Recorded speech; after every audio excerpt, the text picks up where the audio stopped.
Watertown's own radio dramatic group presents The Plot Thickens, a mystery comedy, the fourth in a new weekly series of dramatic presentations.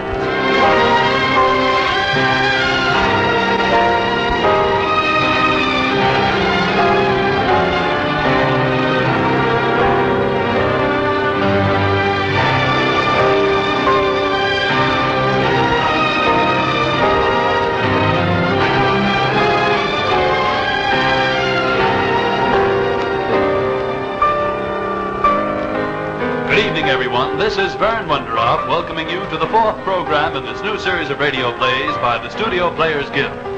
The Guild's purpose is to give entertainment and to afford everyone the opportunity to participate in radio plays, such as the one you hear tonight. We hope you enjoy it. Now, the story of Christopher Thorne, whom you get to know better as The Plot Thickens.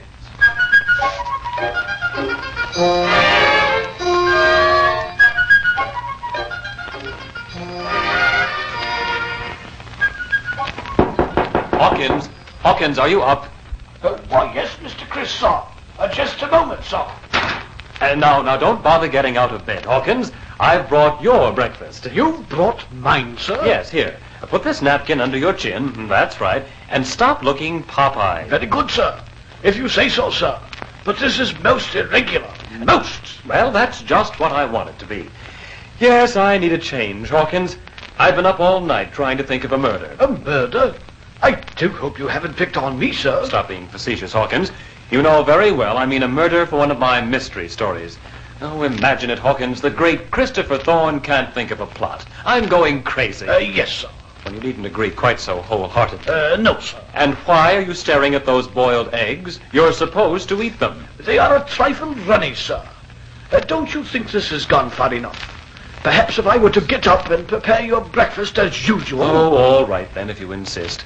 But I'd hope that if we sort of changed places, if I waited on you for a change, you might show your gratitude by thinking of a plot in return. I fancy not, sir. I'm not at my best when it comes to homicide, sir.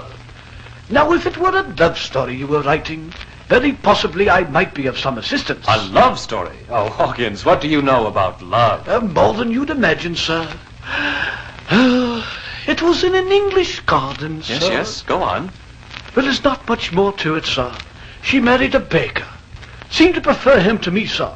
I could never quite understand it. Very poor taste, I should say. Oh, may I help you with your trousers, Hawkins? Oh, definitely not, sir. Just as you like. Ha-ha, Hawkins, to think that you've been concealing the ache of a broken heart. Oh, it isn't as bad as all that, sir. But sometimes in the spring I do feel faintly nostalgic.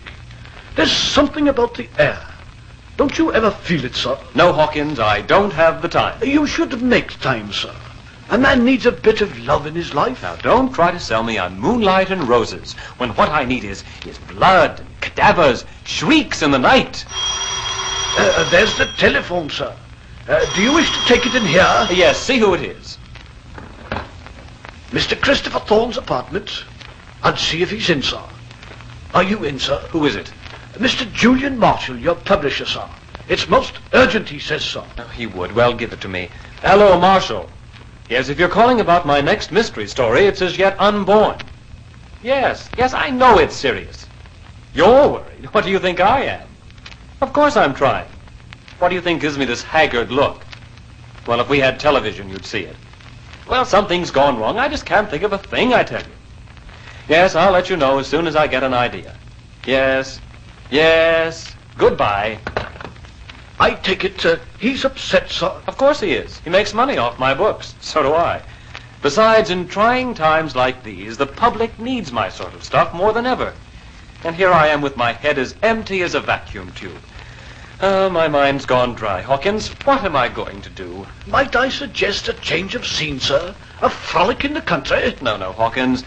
That's all very well for your love stories, but I need an atmosphere of mystery and dark forebodings. Oh, I see, sir. Well, then, how about a haunted house? A haunted house? Yes, sir. Cobwebs, dingy attics, dark, dampish cellars. It should be quite conducive, sir. Cobwebs, attics, cellars? Hawkins, I believe you've got something. Yes, I'm sure you have. Find me a haunted house. Very good, sir. But where? Well, how should I know? It's your idea. Scour the countryside and don't take the first one you see. When you find one that's really haunted, we'll rent it.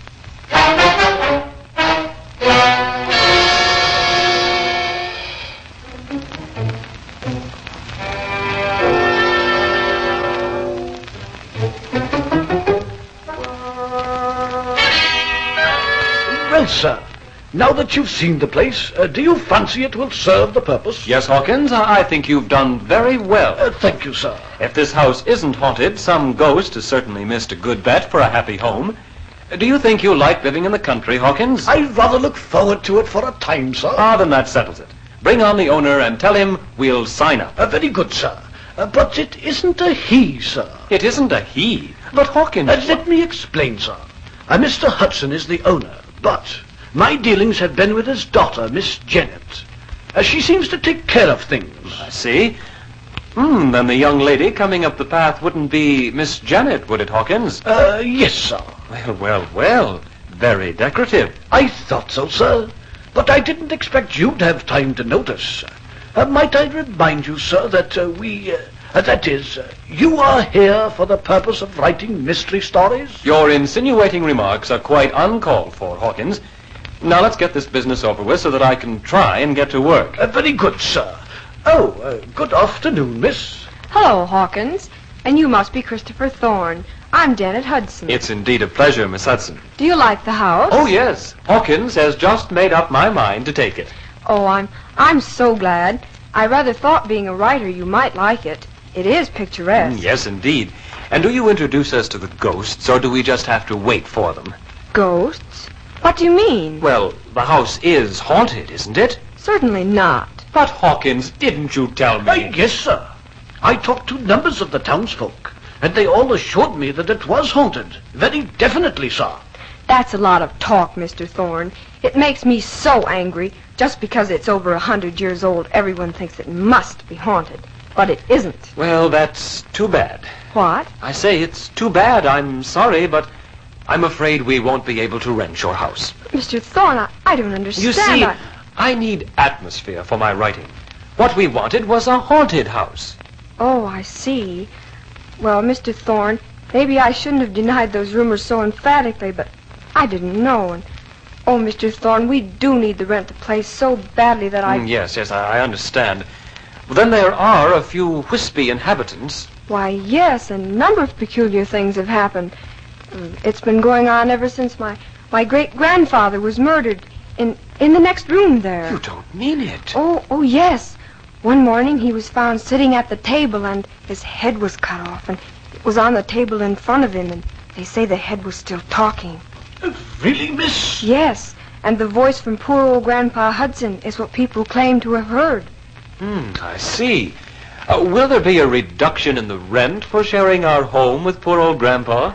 Why, well, we might arrange a slight... No, on second thought, that won't be necessary. We ought to be glad to have Grandpa with us. And if we could feel sure that his great-granddaughter would pay us a visit now and again... Well, if you'd really like me to. Why, of course. Perhaps tomorrow for dinner. You and your father might sample Hawkins' cooking. He's really very good. Aren't you, Hawkins? Thank you, sir. I'm sure he is. But Father's somewhat of a recluse. I'd never get him out of the house, but I'd love to come. Splendid. We've got a guest for dinner and a ghost. Shall we complete the deal, Hawkins? Oh, I think so, sir. Grandfather Hudson sounds quite amusing, sir. Let me remind you, Hawkins, we are not in search of comedy. Quite, sir. And may I remind you that neither are we in search of an English garden? What? Oh, yes, quite right, Hawkins.